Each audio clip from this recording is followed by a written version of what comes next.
유대인과 이방인의 관계는 생각보다 역사적으로 굉장히 얽혀 있습니다. 굉장히 복잡하게 얽혀 있는데요.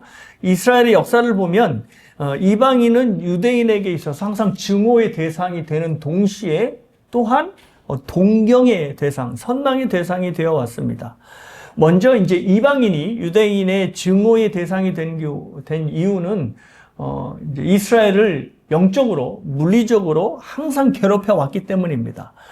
이스라엘의 태동이 될 때부터 이제 이방인들의 박해가 있었는데요. 뭐 여러분이 다 아시는 대로 이제 야곱의 12아들들을 통해서 이제 이스라엘 민족으로 이제 확장이 되어 가지요. 근데 그 이스라엘 민족이 확장되는 그 장소가 어디였냐면 바로 이제 애굽 땅 한복판이었고, 그래서 뭐 모세도 이제 죽을 뻔한 이제 경험을 치렀듯이 이제 그 안에서 애굽인들의 박해에서부터 사실 이스라엘의 민족의 역사가 이제 시작된 것입니다. 그리고 이제 출애굽을 하여서 약속의 땅에 들어간 후에도 그 후에는 또 가나안 족속, 그리고 또 가나안 땅을 주변으로 하고 있는 이제 이방 민족들이 항상 위협을 받아왔습니다. 그래서 다윗에 의해서 이제 통일 왕국이 되어서 좀 이제 주변의 압력들을 이제 잘 슬기롭게 이제 건질 수 있게, 이제 이겨낼 수 있게 되었는데, 이제 솔로몬 왕 때, 그리고 솔로몬 왕이 끝나서 이제 이 모든 것이 다 이제 끝나게 되었죠. 이제 유다 땅이, 이제 이스라엘 땅이 남과 북으로 갈라진 후부터는 완전히 이스라엘이 주변 열강의 이제 싸움터가 된 것입니다. 그래서 이스라엘이 항상 애굽, 뭐 더 나아가서는 아수르, 바벨론, 페르시아, 그리고 이제 바울이 당시에 이제 로마서를 썼을 당시인 이제 로마까지도 이방에 항상 이 싸움의 터전들이 되어왔던 것이 바로 이제 이스라엘 나라였습니다. 그러다 보니 이 유대인의 입장에서 이방인들이 얼마나 믿겠습니까? 역사적으로 자기들을 괴롭혀온 게 뭐 이게 뭐 한두 해가 아니고 오랜 역사 속에서 끊임없이 이방인들의 괴롭힘을 받아왔으니까 정말로 이방인이라고 하면 유대인들이 아마 이를 갈았을 겁니다. 그런데 아이러니하게도 유대인들이 보기에 또 이방인은 아울러 선망의 대상이 되었습니다. 왜 선망의 대상이 되었는지를 뭐를 보면 알 수 있냐면, 이스라엘 사람들이 항상 우상을 섬기는 걸 보면 이들의 마음속에 이스라엘을 이방을 증오한 것뿐만 아니라 이방인들을 따라하고 싶었구나라고 하는 어떤 이 모습을 볼 수 있습니다. 그 이유가 뭐냐면, 옛날의 전쟁은 지금 전쟁이야 뭐 군사력이 얼마나 앞서느냐에 따라서 이제 전쟁의 승패가 이제 결정이 되는데, 그때 당시의 전쟁의 승패는 군사력이 아니라 그들이 믿고 있는 신이 얼마나 강하느냐 약하느냐에 따라서 전쟁의 승패가 갈린다, 이렇게 생각을 했습니다. 그런데 이스라엘은 지금 뭐 전쟁이 계속 수세 몰릴 때가 많잖아요. 그러니까 그 수세 몰릴 때마다 그 이방인들이 섬기고 있는 신을 봤을 밖에 없겠죠. 그러니 저들이 저 신을 섬기니까 전쟁에서 항상 이기고 항상 강대국으로 살아가는구나 라고 하는 믿음을 갖게 된 것입니다.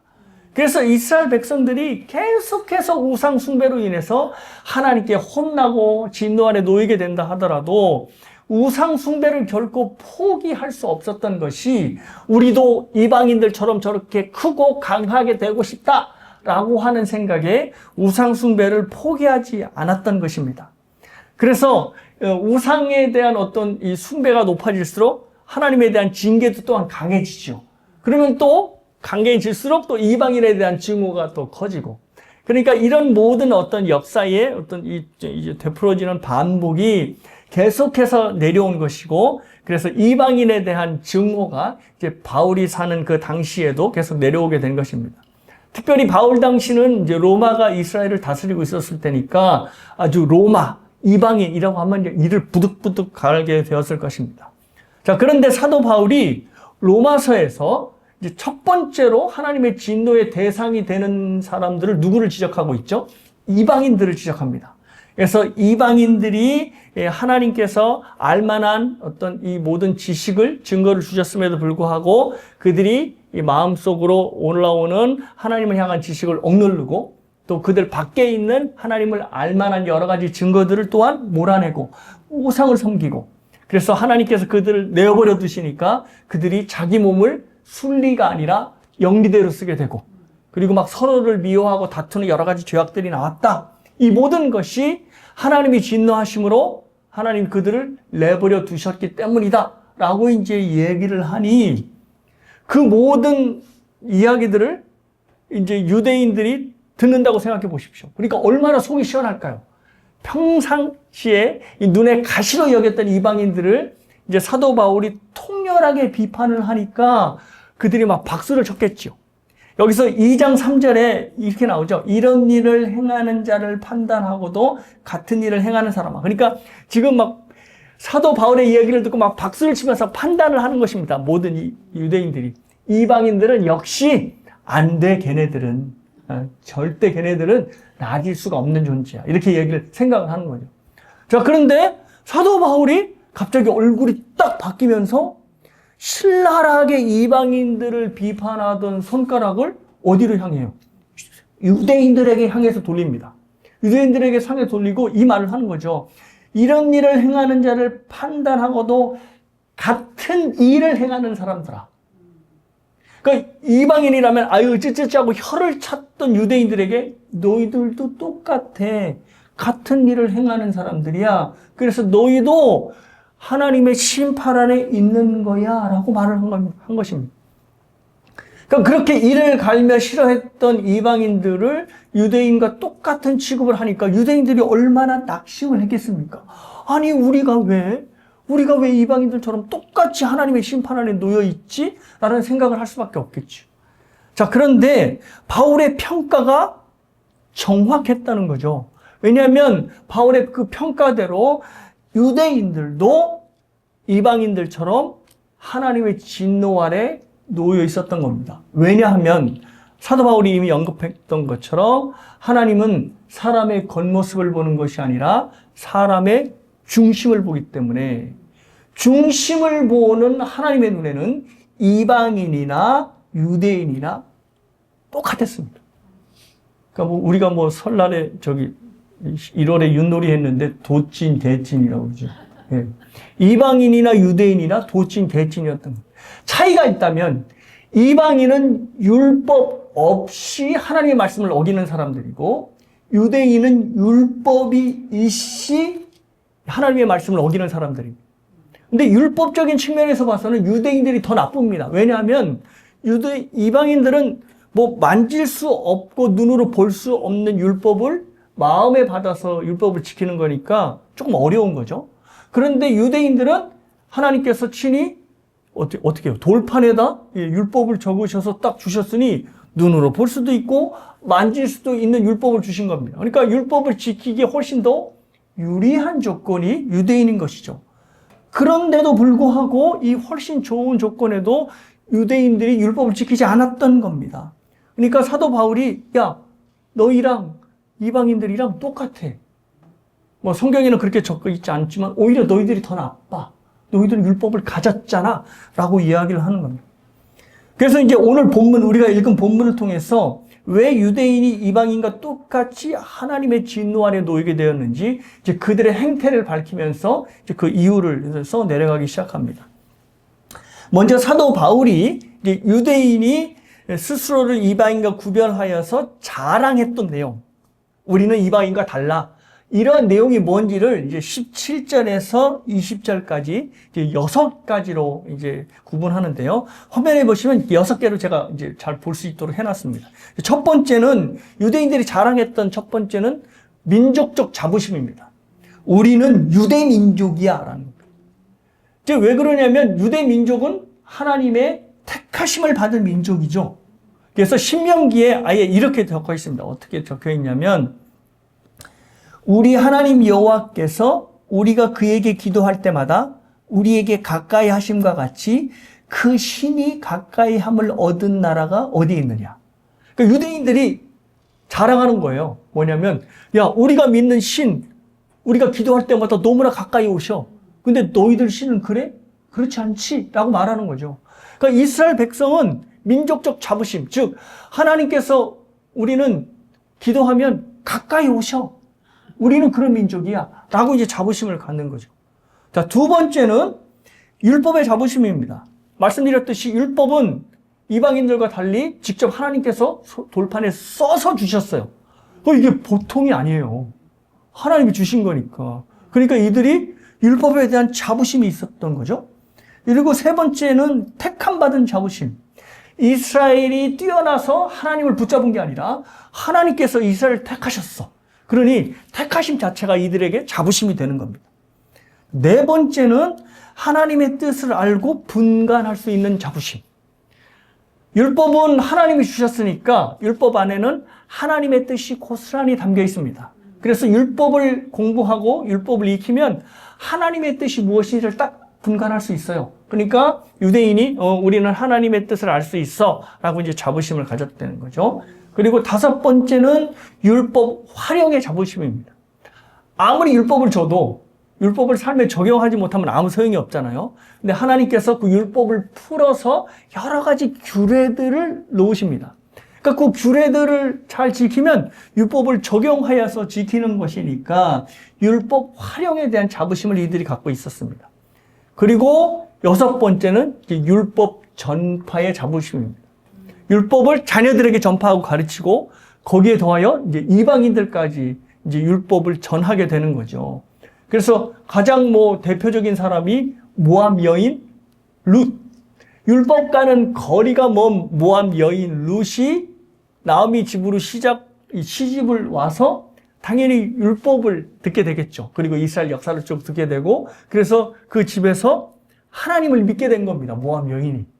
그래서 심지어 남편이 죽었는데도, 그래서 나오미가 고향 땅으로 돌아가는데도 룻은 나오미를 따라갔죠.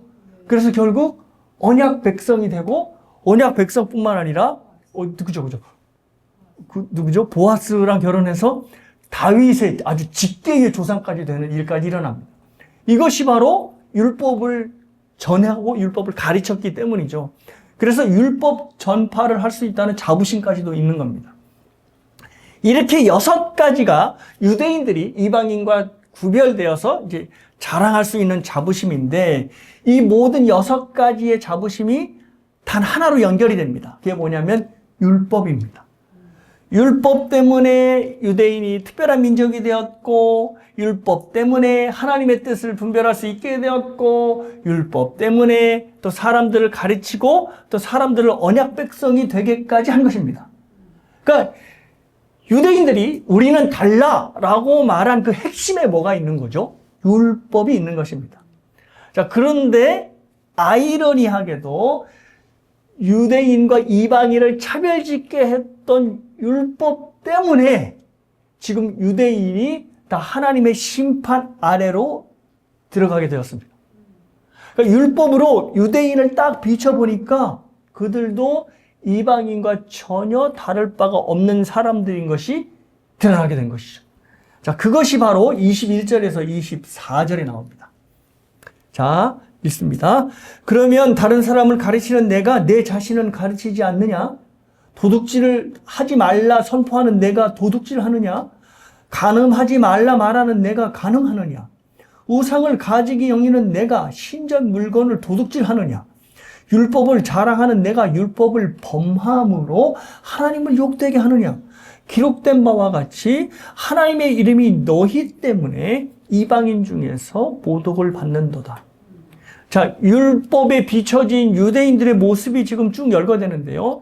율법을 가르치는 유대인이 남들만 가르치고 자기 자신을 가르치지 않습니다. 그리고 또 도둑질하지 말라는 유대인이 도둑질하고, 간음하지 말라는 유대인이 간음하고, 우상을 가증히 여기는 유대인이 우상을 훔치고, 율법을 지키라라고 얘기하는 유대인이 오히려 율법을 범한다는 겁니다. 그러니 율법을 통해서 우리는 달라 했던 유대인들이 지금 율법 때문에 완전히 망하게 된 것입니다. 자, 그런데 이 모든 이 사도 바울이 열거된 죄악들을 하나로 딱 단어로 표현하면 뭐냐면 유대인들도 율법을 지키지 않았다라는 겁니다. 유대인들이 율법을 지키고 있어요. 율법을 이렇게 딱 손으로 들고 있어요. 그러면서 막 사람들을 가리켜요.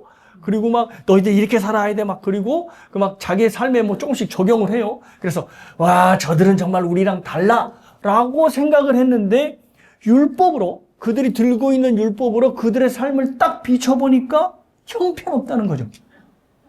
율법에 따라 제사를 드리고 절기를 지키고 사람들을 가르치는 이 모습이 너무나 신실하게 보였을지는 몰라도 중심을 보시는 하나님 앞에서는 율법을 지키지 않은 이방인과 똑같았던 겁니다. 사도 바울이 이 겉과 속이 다른 유대인을 더욱더 확실하게 보여주기 위해서 이번에는 할례의 예를 듭니다. 그게 25절 말씀인데요. 내가 율법을 행하면 할례가 유익하나 만일 율법을 범하면 내 할례는 무할례가 되느니라. 그런즉 무할례자가 율법의 규례를 지키면 그 무할례를 할례와 같이 여길 것이 아니냐. 또한 본래 무할례자가 율법을 온전히 지키면 율법 조문과 할례를 가지고 율법을 범하는 너를 정죄하지 아니하겠느냐. 여러분이 알다시피 할례는 이스라엘이 하나님의 언약 백성이 되었다는 외적 표식입니다. 이제 이게 어디에 나오냐면 창세기 17장에 이제 하나님께서 아브라함과 사라라고 하는 새 이름을 주시면서 이제 언약을 갱신해 주는데요. 이 언약의 갱신을 해 주면서 언약의 표징으로 이제 아브라함이 할례를 받으라라고 이제 말씀을 하십니다. 이때 나이가 이제 아브라함이 99세였는데 이제 하나님의 약속 하나 믿고 고향 땅을 떠난 지 거의 이제 25년이 되어가는 해입니다. 그러니까 이제 뭐 하나님에 대한 언약에 대한 소망이 점점 옅어지고 있을 때였고, 이때 당시에는 뭐 아들 하나도 없었으니까요. 이제 이때 하나님께서 이제 이에게 할례를 받으라고 이제 이야기를 하시면서 이제 언약을 더욱더 확실케 하십니다. 할례는 여러분이 알다시피 이제 남자의 성기 끝에 표피를 자르는, 뭐 우리가 이제 포경 수술이라고 알고 있는데 그 의식을 행하는 겁니다. 그래서 남자가 하루에 한 3번 이상 화장실을 간다고 했을 때 그들이 적어도 하루 3번 이상은 자기가 언약 백성인 것을 확인할 수 있도록 하나님께서 그렇게 시스템을 만드신 겁니다. 그래서 그들이 화장실을 가면서 적어도 하루에 3번 이상 나는 하나님의 언약 백성이야. 그래서 하나님께서 축복할 수밖에 없지라고 이제 생각을 한 것입니다. 자, 그런데 하나님께서 주시는 언약, 그리고 하나님께서 맺어주시는 언약의 의식 안에는 하나님의 축복이 분명히 있어요. 그죠? 왜냐하면 나는 너의 하나님이 되리라 하면서 하나님께서 언약을 통해 내어주시는 복이 있지만 또 반대쪽에 뭐 있냐면 하나님의 저주가 있어요. 언약대로 지키지 않으면 하나님의 저주가 그들에게 임하는 거예요. 그러니까 하나님의 언약에는 축복도 있지만 저주도 있는. 그래서 하나님께서 맺으시는 언약 의식 안에는 이 두 가지가 항상 들어있어요. 자, 그 예를 이제 뭐를 보면 알 수 있냐면 저 그림 제가 전에도 보여드렸는데 창세기 15장에 하나님께서 아브라함과 언약을 맺으세요. 근데 의식을 통해서 맺으시는데 이 의식 안에 언약의 축복과 더불어 언약의 저주가 있습니다. 저 그림이 뭐냐면 동물을 이제 반을 가르는 거예요. 하나님께서 아브라함에게 뭘 준비시켜 주시냐면 아브라함에게 3년 된 암소, 3년 된 암염소, 3년 된 수양, 그리고 산비둘기, 집비둘기 이렇게를 이제 제물로 준비시킵니다. 그래서 산비둘기, 집비둘기를 제외한 나머지 짐승들은 반으로 갈라요. 그래서 양쪽으로 이렇게 놓습니다. 그러면 그 반 사이를 이제 지나가요. 언약의 당사자들이. 그런데 창세기 15장에 보면 아브라함은 지나가지 않고 하나님만 지나가세요. 자, 그런데 저 반으로 갈라서 저 가운데로 지나가는 것이 저거는 이제 하나님과 아브라함만 한 게 아니라 그때 당시 고대 근동의 언약이 다 저런 식이었어요. 그래서 이제 언약을 맺으면 사람들이 그냥 요즘 뭐 도장을 찍는 대신 저 동물을 갈고 그 사이로 지나갔는데 그 이유가 뭐냐면 저 메시지가 만약 당신이나 나나 언약을 어길 경우에 어떻게 된다? 이 동물 꼴처럼 된다. 즉 반으로 갈라져 죽게 된다. 그러니까 사실 살벌한 거죠. 피해 맹세를 하는 거니까. 그렇게 해서 이제 언약 의식을 체결했습니다. 그러니까 저 언약 의식을 보면 그 안에 뭐가 있어요? 언약을 맺으면 언약의 이 주체가 되는 이 하나님으로부터 복도 받지만 언약을 어길 시에는 이 동물과 같이 반으로 갈라져서 죽임을 당할 것이다 라고 하는 언약의 저주도 임하게 되는 것입니다. 그러니까 언약 안에, 언약 의식 안에 축복과 저주가 함께 있는 거죠. 자, 할례도 마찬가지입니다. 자, 할례도 마찬가지로 아까도 말씀드렸지만 할례를 통해 하나님의 언약 백성이 되었어, 하나님의 축복은 내 것이 되었어 라고 좋아하지만 그 이면에 또 뭐가 있냐면 언약을 어길 시에는 네가 잘라낸 표피처럼 하나님의 언약 백성에서 떨어져 나가, 잘려나갈 것이다 라고 하는 저주가 그 안에 있는 겁니다.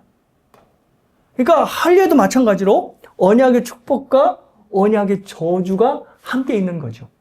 자, 그런데 이스라엘 사람들이 뭐만 생각했어요? 자기네들이 받을 축복만 생각했어요. 그리고 심지어 더 나가서 이 할례만 받으면 끝나. 더 이상 뭐 이렇게 복잡하게 할 필요가 없어. 할례만 받으면 나는 하나님의 백성으로 영원히 살 수 있어. 일종의 무슨 뭐 천국행 티켓을 사는 것 마냥 그렇게 생각을 한 것입니다. 자, 그런데 하나님께서는 언약 자체를 목적으로, 그러니까 할례 자체를 목적으로 주신 것이 아니라 할례는 뭐다? 네가 언약 백성임을 드러내는 표징으로, 사인으로만 주신 거예요. 그러니까 이게 수단인 거죠. 근데 이스라엘 백성들은 할례를 목적으로 생각했어요. 그래서 할례 받으면 끝나라고 생각을 했던 것이죠. 자, 그래서 사도 바울이 이것을 얘기를 하는 겁니다. 그렇지 않아. 할례를 준 것은 너희들이 언약 백성인 것을 기억해서 언약의 말씀대로 살려고 그것을 상기시키는 의미에서 주신 것이지, 어떻게 너희들은 할례를 받았다는 것으로 너희들이 할 의무를 다 잊어버리느냐라고 되묻는 것입니다. 그러면서 사도 바울이 예를 든 것이 무할례자로 예를 드는 겁니다. 가령 무할례자가 하나님을 사랑해서 하나님의 말씀대로 잘 지켰다면 하나님은 그를 무할례를, 그러니까 할례를 받지 않았음에도 불구하고 그를 할례를 받은 언약 백성으로 여기게 된다라고 얘기를 한 것이죠. 그게 28, 29절입니다. 무릇 표면적 유대인이 유대인이 아니요 표면적 육신의 할례가 아니니라. 오직 이면적 유대인이 유대인이며 할례는 마음에 할지니 영에 있고 율법 조문에 있지 아니한 것이라. 그 칭찬이 사람에게서가 아니요 다만 하나님에게서니라. 말씀드린 대로 표면적 유대인은 율법을 손에 들고 또 몸에도 할례를 받은 하나님의 언약의 징표, 흔적이 있는 사람들입니다. 근데 이들이 하나님의 말씀, 언약의 의무를 행하지 않아요. 그러면 하나님은 그를 무할례자로 취급한다는 겁니다. 근데 반면에 무할례자, 율법을 갖지 않은 이들이 하나님의 말씀을 잘 지키고 하나님을 사랑하여서 하나님이 요구하시는 언약의 의무대로 살아간다면 하나님은 그를 무할례자임에도 불구하고 할례를 받은 하나님의 언약 백성으로 생각하게 된다는 것이죠. 그래서 그는 사람들뿐만 아니라 하나님에게 칭찬을 받는 사람이 된다. 그래서 하나님께서 사도 바울을 통해 뭐라고 요구하시냐면 표면적 유대인이 되지 말고 이면적 유대인이 되라. 할례를 몸에 받는 게 중요한 게 아니라 할례를 너희 마음에 받아라 라고 요구를 하는 것입니다. 자, 이제 이 부분이 저와 여러분이 이제 적용해야 될 부분입니다.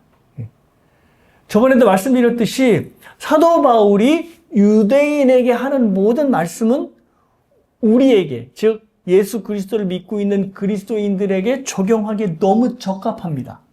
자, 유대인들이 그러했듯이 이제 율법을 가지고 그 삶을 적용하며 가르쳤듯이 우리도 뭐가 있어요?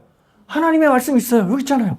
하나님의 말씀이 있고 이것을 어떻게 그냥 갖고만 있는 것이 아니라 하나님의 말씀을 듣고 하나님의 말씀을 읽고 심지어 여러분은 하나님의 말씀을 적고 있어요. 그래서 막 깨달음을 받는 거죠. 제가 설교할 때 설교할 초년병 시절에 설교의 경험을 계속 쌓아갈 때 저를 황홀하게 하는 말이 있었어요. 뭐냐면 전도사님, 목사님, 특별히 전도사 때 얼마나 두려운 마음으로 설교를 하러 올라갔겠어요. 그런데 설교하러 내려오면 이제 그때 제 모교에서 설교를 했으니까 저를 위로하려고 그런 건지 아마 진짜 그런 건지는 몰라도 전도사님, 제가 많이 은혜를 받았습니다. 감사합니다. 이렇게 나이 어린 저한테 막 머리를. 그때는 제 중고등부 선생님들도 다 있었거든요. 왜냐면 제가 모교회니까. 그러니까 저 아기 때부터 봐왔던 그분들이 저한테 막 머리를 조아리면서 막 감사합니다. 그러니까 그때 이제 야, 이게 설교자의 보람이겠구나. 설교자의 기쁨이겠구나. 그렇지. 하나님의 말씀을 전하면 그 말씀을 깨닫고 감동이 있어야지 되는 겁니다. 그래서 그 말을 막 너무 좋아했어. 뭐 뼈에 사무치도록 좋아했어. 그래서 이 말이 없으면 좀 서운하고 막 그랬어. 근데 설교자로 지내는 시간이 길어지면 길어질수록 그게 다가 아닌데?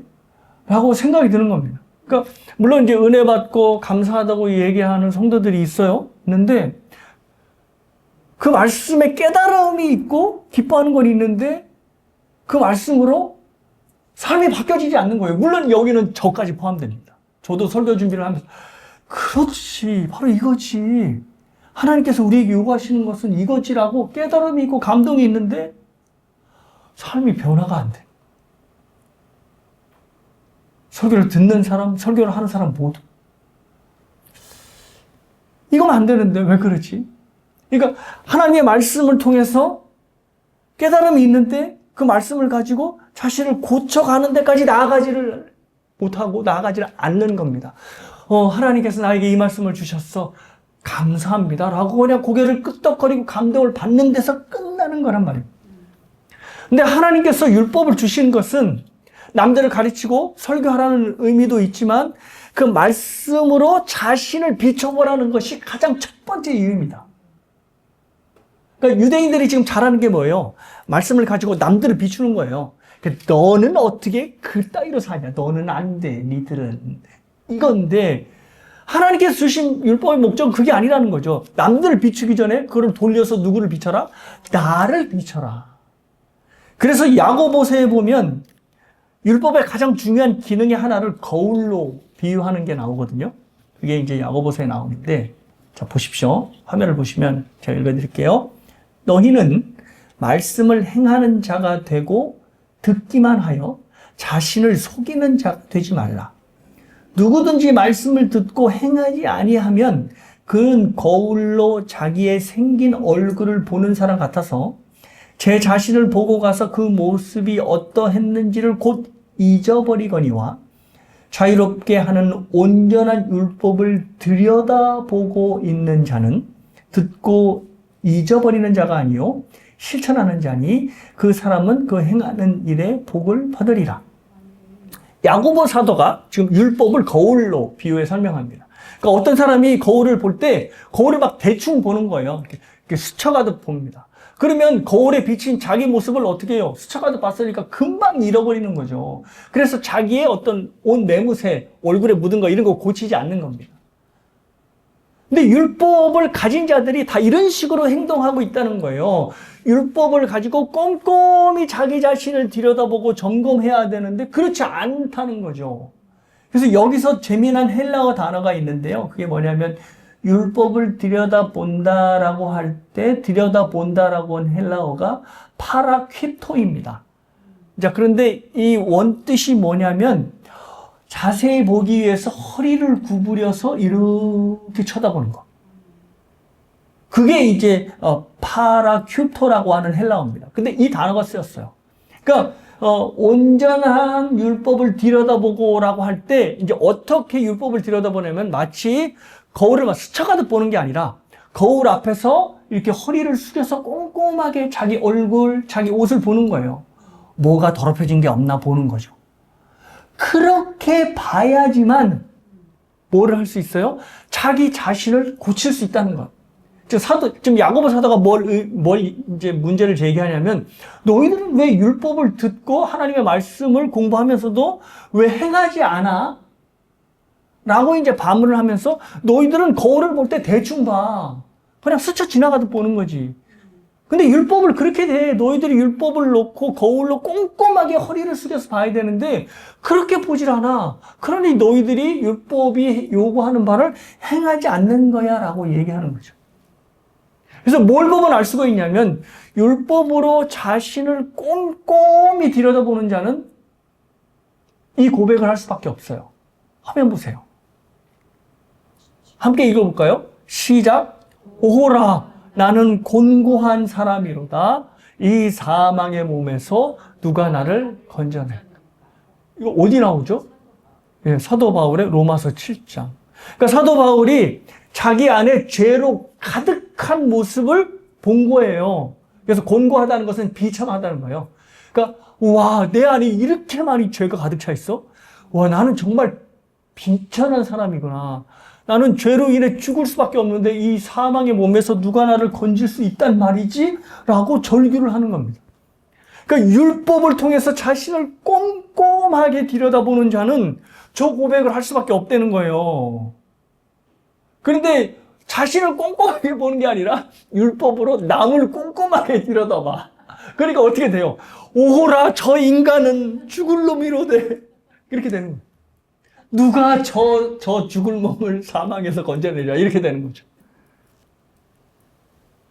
사랑하는 여러분, 율법을 가지고 꼼꼼하게 자신을 비춰보는 사람은 저런 고백을 할 수밖에 없습니다.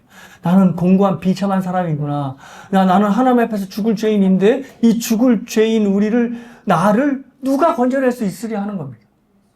자, 그러면 이게 이제 예수 그리스도를 믿는 믿음이 이제 여기서 나와요.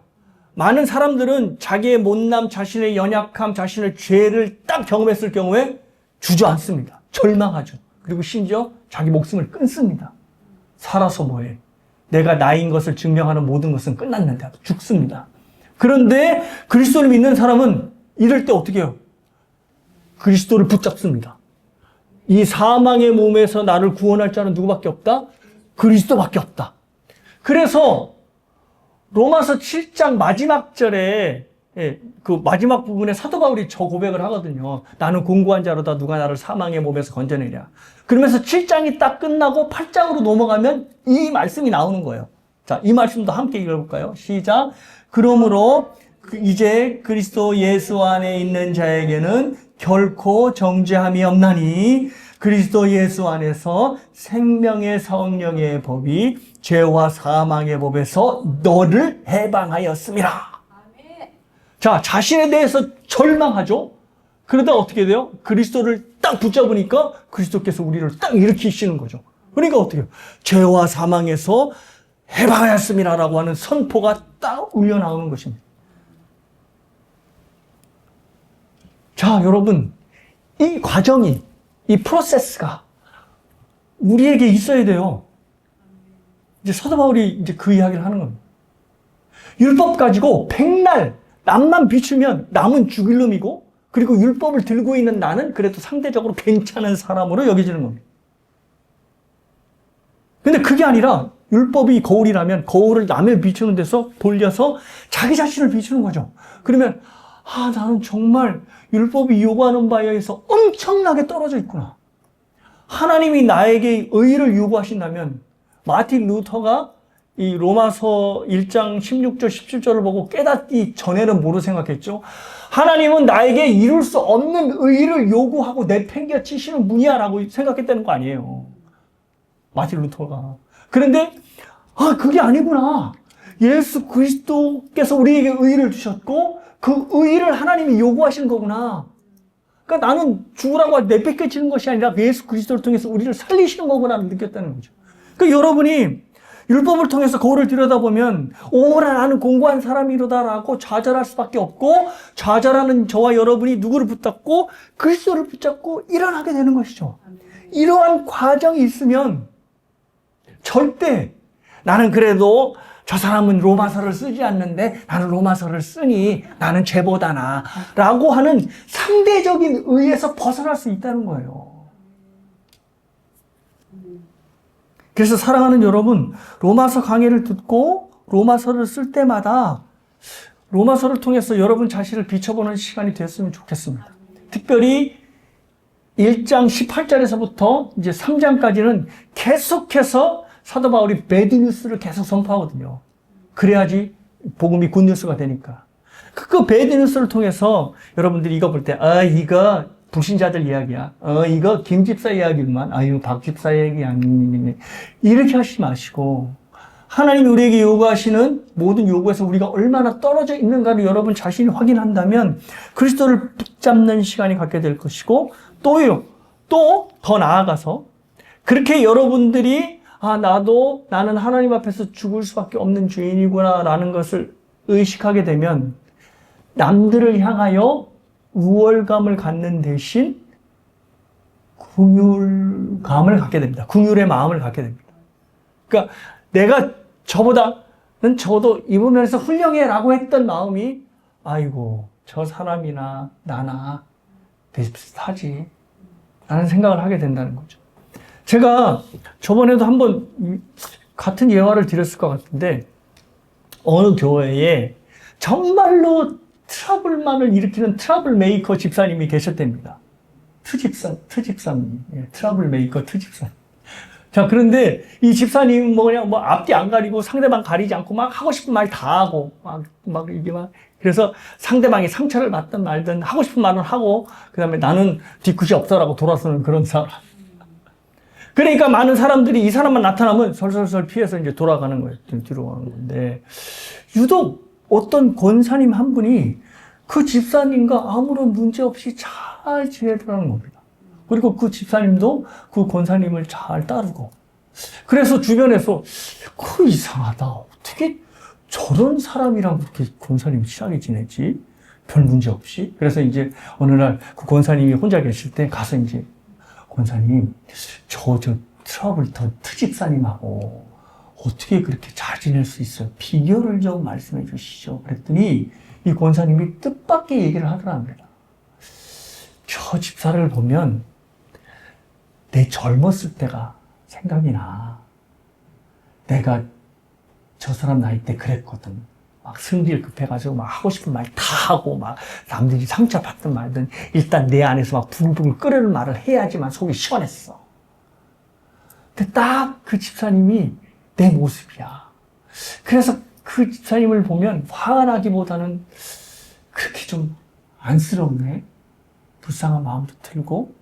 그래서 그런 마음으로 다가가다 보니 다른 사람들하고 좀 다르게 가는 것 같아 라고 생각합니다.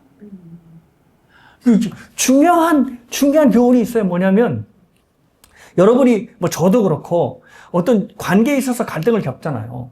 근데 관계에 있어서 갈등을 겪을 때 그 갈등을 잘 들여다보면 이겁니다. 나는 적어도 이 부분에 있어서 그 사람보다 나아. 근데 그 사람은 도대체 왜 그러는 거지? 라고 하는 자기 의의가 있습니다. 분명하게. 근데 그 의의가 없어지면, 그러니까 상대방보다 내가 낫다는 상대적 의의가 없어지면 어떻게 돼요? 똑같은 죄인이 되는 겁니다. 하나님 앞에서. 그러니까 율법을, 남들을 비춰보던 율법에서 자기 자신을 비춰보면 율법은 굉장히 정교하잖아요. 히브리서에 말씀하는 것처럼 사람의 심령의 골수를 쪼개는 게 날카로우니까 그 율법으로 자신을 들여다보면 자신이 훤하게 드러나는 거죠. 그럼 어떻게 돼요? 아이고, 그 사람이나 나나 똑같지.